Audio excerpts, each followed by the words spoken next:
नमस्कार मित्रांनो, जय महाराष्ट्र. मुंबईमधून शिंदे गडाला सगळ्यात मोठा झटका, तर ठाकरेंची प्रचंड मोठी मुसंडी. एकनाथ शिंदेच्या शिवसेनेला जबरदस्त धक्का. मुंबईमध्ये शिंदे सेनेचा झाला पालापाचोळा, तर उद्धव ठाकरेंच्या शिवसेनेचा दबंग यश. भाजपा देखील सर्वात मोठा पक्ष. सविस्तर मित्रांनो बघूया. शिंदे सेनेच्या 2 खासदार आमदारांना जबरदस्त धक्का. मुंबईत खासदारांची आणि आमदाराची मुलगी आणि मुलगा देखील पराभूत. मित्रांनो, नेमकी काय आहे बातमी? उद्धव सेनेचा मुंबईमध्ये प्रचंड जल्लोष सुरू. मातोश्रीच्या बाहेर शिवसैनिकांची प्रचंड गर्दी, तर शिवतीर्थावरती मनसैनिक. नेमकी काय अपडेट मुंबईतून? सविस्तर बातमी आपण सध्या जाणून घेऊया.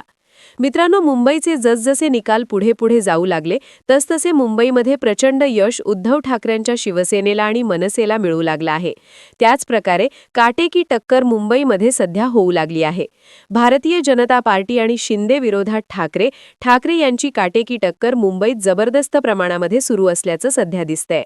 या सगळ्या घडामोडींवरून मुंबईचं वातावरण सध्या अतिशय मोठ्या प्रमाणामध्ये गुलालाला निघालंय. यामध्ये उद्धव ठाकरे यांच्या शिवसेनेचे 2 प्रचंड मोठे विजय आले. त्यामध्ये मित्रांनो बघूया, मुंबईमध्ये ज्या रवींद्र वायकर यांनी उद्धव ठाकरेंची गद्दारी केली होती, ज्यांनी उद्धव ठाकरेंना सोडून शिंदे सेनेसोबत जायचं लक्षात येतं, ते आमदार असताना, मंत्री असताना त्यांना ठाकरेंनी सांभाळलं. परंतु त्यांची पत्नी रवींद्र वायकर स्वतः निघून गेले आणि उद्धव ठाकरेंना सोडण्याचा निर्णय घेतला. त्या निर्णयामुळे रवींद्र वायकर यांच्या मुलीचा दारुण पराभव झाला. त्या ठिकाणी शिवसेना उद्धव ठाकरे गडाच्या रणदागिनी लोना रावत या प्रचंड मोठ्या मतांनी विजयी ठरले आहेत. लोना रावत या उद्धव ठाकरे यांच्या तरुण तडफदार युवा नेते आहेत आणि यांनी रवींद्र वायकर यांच्या मुलीचा पराभव केल्यामुळे सध्या मुंबईत एकच चर्चा या विजयाची सुरू झाली आहे.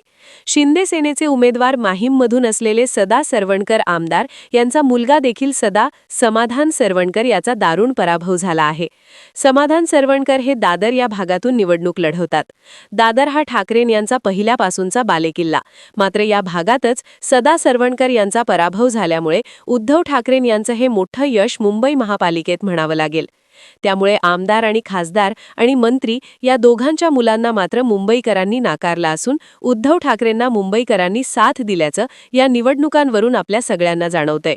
एकंदरीत मुंबई महानगरपालिकेवरती सत्ता कोणाची जाणार, भाजपा की उद्धव ठाकरे, हे आपल्याला लवकरच कळेल.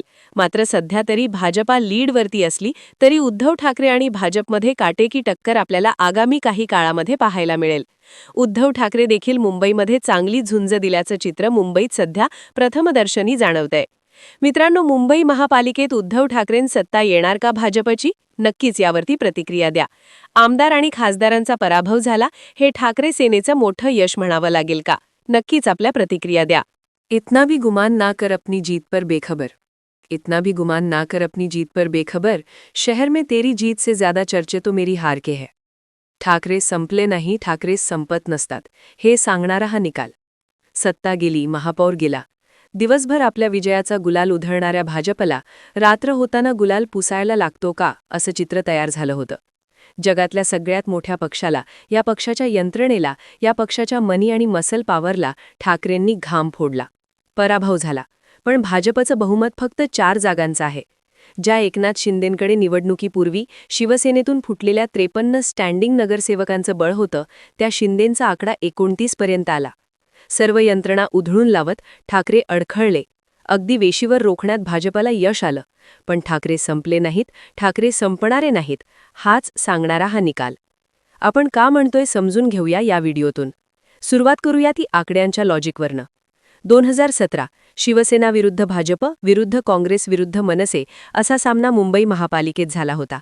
तेव्हा शिवसेनेला 84 जागा मिळाल्या, भाजपला 82, काँग्रेसला 31, राष्ट्रवादीला 9, मनसेला 7, समाजवादी पक्षाला 6 आणि MIMला 2 जागा मिळाल्या होत्या. मधल्या काळात शिवसेनेत मोठी फूट झाली. उद्धव ठाकरे यांच्या सोबत असणारे 70 ते 80% लोक त्यांना सोडून गेले. आमदार, खासदार यांचं बहुमत एकनाथ शिंदे यांच्यासोबत होतं. लोकसभेला ठाकरेंनी करिश्मा केला, विधानसभेला ठाकरेंचं पाणीपत झालं. ठाकरे संपल्याच्या चर्चा सुरू झाल्या. दरम्यानच्या काळात एकनाथ शिंदे यांनी ठाकरेंचे नगरसेवक फोडण्यास सुरुवात केली होती. 2017 आलेल्या 84 नगरसेवकांपैकी सुमारे 53 नगरसेवक एकनाथ शिंदे यांच्या कंपोत दाखल झाले होते. महापालिकेत प्रशासक होते. पण फुटीनंतर आकडेवारी काढायची तर 31 इतकीच होती. यातही अनेक नगरसेवक कुंपणावर होते.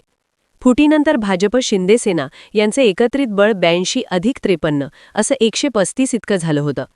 आता या राहिलेल्या नगरसेवकांवर ठाकरेंनी इलेक्शन लढले आणि आकडा आणला तो 65चा. पर्यायाने ठाकरे 31 वरून 65 वर गेले, तर भाजप शिंदे 135 वरून 118 वर आले. मग जिंकलं कोण? आता या आकड्यात भाजप आणि एकनाथ शिंदे सातत्यानं ठाकरेंवर आरोप करत होते, तो म्हणजे ठाकरेंकडे स्वतःचं मतदान राहिलेलं नाही. शिवसैनिकांचं मतदान एकनाथ शिंदे यांच्यासोबत आहे. ठाकरे हे काँग्रेसच्या मतांवर आपलं अस्तित्व टिकून आहेत. आता हे देखील या निवडणुकीतून सहप्रमाण सिद्ध झालं. कारण काँग्रेसपासून स्वतंत्र लढून ठाकरेंनी 65 जागा खेचून आणल्या. या आलेल्या जागांवर त्यांना मिळालेली मतं आहेत 7,73,036.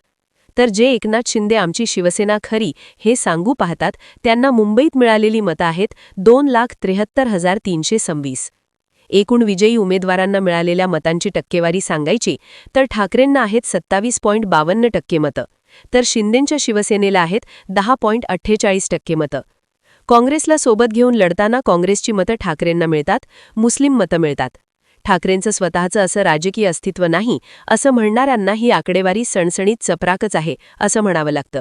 कारण काँग्रेसपासून स्वतंत्र लढत एकट्याच्या हिमतीवर ब्रँड ठाकरेंनी भाजपला खिंडीत रोखण्यात यश मिळवलं. इथेच काँग्रेस सोबत असते तर भाजपचा पालापाचोळा करण्यात ठाकरेंना यश मिळालं असतं. अगदी शिंदेंच्या यामिनी जाधवांचं उदाहरण घेतलं तर त्यांचा विजय 149 मतांनी झाला, पण त्याच प्रमाणात मनसेने 2,157 मतं घेतली. इथे काँग्रेस, सेना, मनसे एकत्र असती तर शिंदेची जागा वजा झाली असती. अशा अनेक जागांचा हिशोब निघतो, जो काढला तर शिंदे आणि भाजपची पळताभुई झाली असती. तरी पण ठाकरेंनी एकट्याने मिळवलेल्या या यशाची अधिक दखल घेतली जाऊ शकते हे नक्की. आता हे आकडे, हे वोट शेअर ठाकरेंनी मिळवलं ते अधिक महत्त्वाचं का आहे ते समजून घेऊ. सुरुवातीला बोललो त्याप्रमाणे ठाकरेंचे स्टँडिंग नगरसेवक शिंदेंनी आपल्याकडे खेचून घेतले होते. भाजप आणि एकनाथ शिंदे यांनी एक पॉलिसी राज्यभर राबवली, ती म्हणजे प्रभागात विरोधकच ठेवायचा नाही. साधारण गल्ली ते दिल्ली 2 प्रमुख विरोधक अशी एकूण रचना, कोणत्याही प्रभागात एक स्टँडिंग नगरसेवक, त्याला फाईट देऊ शकणारा दुसरा विरोधक अशी प्रत्येक प्रभागाची रचना.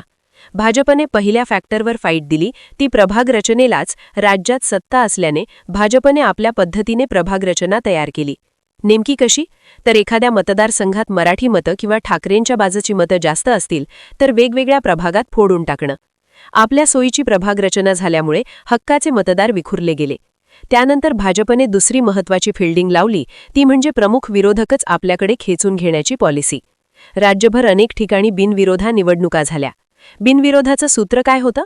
तर समोरच्यांचे उमेदवारच आपल्याकडे खेचून घेणे. आता हे ऐन निवडणुकीत एबी फॉर्म मिळालेल्या उमेदवाराच्या बाबतीत झालं असेल, तर ज्यांना एबी फॉर्म मिळाला नव्हता, जे प्रमुख विरोधक होते, त्यांच्या बाबतीत काय झालं असेल विचार करा.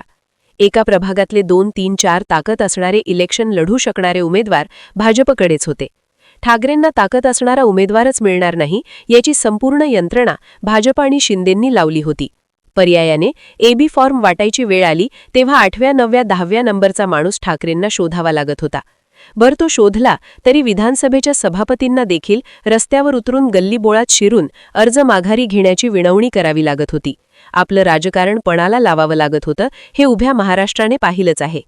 इलेक्शन होईल, पण इलेक्शन झाल्यानंतरही आम्हीच आहोत असं म्हणून कमी ताकदीच्या माणसांना दम भरण्यात येत होते. अर्थात याच समीकरणात ठाकरेंना शून्यावर आणण्याचं गणित बांधलं जात होतं. म्हणजे कसं? तर ठाकरेंचे गतवेळी 84 नगरसेवक होते. फुटीनंतर ते 31 झाले. प्रभाग रचना सोयीची करून ते अजून कमी करण्याचे डाव आखले. सत्तेचा दबाव टाकून अजून मायनसमध्ये घेऊन जाण्यात आले. पर्यायाने या स्थितीत ठाकरेंनी 101 नगरसेवक निवडून आणले असते तरी ही गोष्ट चमत्कार समजायला हवी होती. अशा स्थितीत ठाकरेंनी 65 ठाणिया, अर्थात या निकालातून ठाकरे हरले, ठाकरे संपले अशा चर्चा होतील. पण भाजपला या निकालातून चांगलंच समजलंय, हा माणूस संपलेला नाही, हा माणूस संपणारा नाही आणि हा माणूस संपणाऱ्यातला देखील नाही.